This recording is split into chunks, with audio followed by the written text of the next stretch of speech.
বুদ্ধ বললেন, যখন কেউ তোমাকে অপমান করে তুমি ভাবো সে আমাকে ছোট করেছে, কিন্তু সত্যি বলতে তুমি তোমার আমিকে আঘাত পেতে দাও।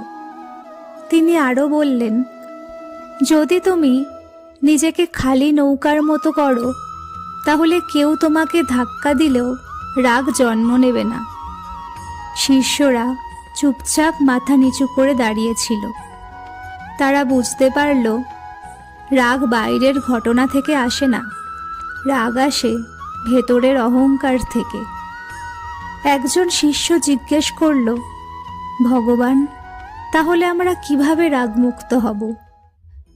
বুদ্ধ উত্তর দিলেন, যেদিন তুমি বুঝবে এই পৃথিবী তোমাকে কেন্দ্র করে নয়, সেদিনই প্রথমবার তুমি সত্যিকারের হালকা হবে।